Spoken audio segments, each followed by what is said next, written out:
rising violent crime rates all over the country could spell a problem for the Democrats in November. I saw this NPR story. You saw it. NPR. I don't guess they've got anything to launch against the Democrats, but they said that this crime issue in the big cities is a problem, and the Democrats treat it like the elephant in the room that they want to ignore. Pick it up from there. Yeah, the NPR folks went through, they looked at the crime statistics for this year, last year. Things are rising. Murders are rising, violent robberies, violent crimes, sexual assaults. All of it is going up. There is no denying that. You may want to pretend that that's not an issue, but it is, and that's what NPR is talking about here. They're saying, listen, the raw data shows us how bad things are.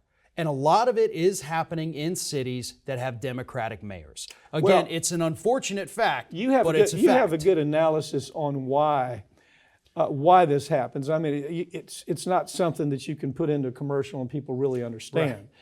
But the truth is, the Republicans now have this thing to work with, and it is they're beating the Democrats in places like L.A., New York.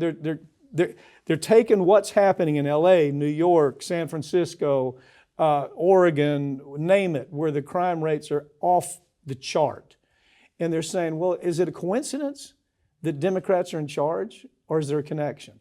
Now, if you really do the analysis, if you look at the red states, the crime in the states probably are high, just as high or higher. But it's the optics, man. What's probably the truth behind it? I mean, really, if you really analyze what's really going on, what is it? I think a lot of it has to do with rising inequality here in the United States. I think that's, definitely issue number one.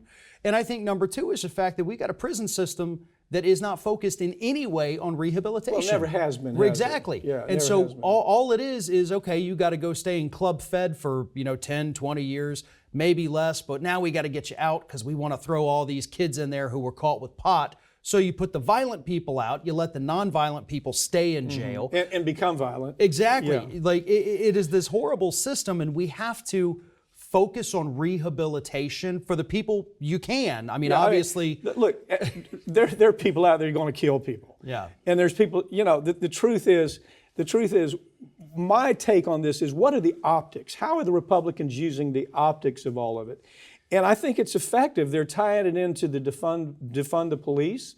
They're hanging that around. It wasn't the Republicans saying defund the police, it was the Democrats. So you're in a city, and we're a city that, by the way, may be offering 30 to 40,000 signing bonuses to police officers. Did you see this material? Yeah.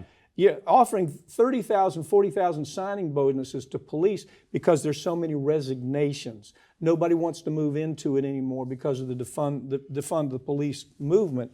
So I mean, the optics are really bad for the Democrats, and I think they have to hit it head on. I don't know what they do. What do they do? Well, I mean, look, if you want to talk about crime, if you're a Democrat wanting to run some ads to counter these, you can show footage of January 6th. I think that's a pretty damn good optic there to say these are the people that they think this crime is okay. Yeah. So that's one way to counter it. But at the same time, work on your message a little better.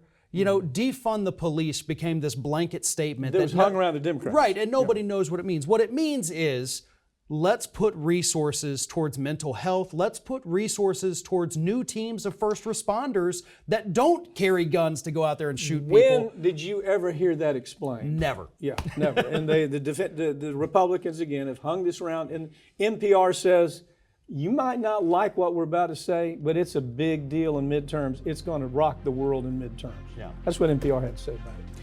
Farron, thanks for joining me, okay? Thank you. That's all for this week, but all these segments are going to be available this coming week right here on this channel. And you can follow us on Twitter at America's Lawyer. I'm Mike Papantonio. This has been America's Lawyer, where we tell you stories that corporate media won't tell you because their advertisers don't let them, or their political connections are so one-sided that it doesn't allow for it. We'll see you next time.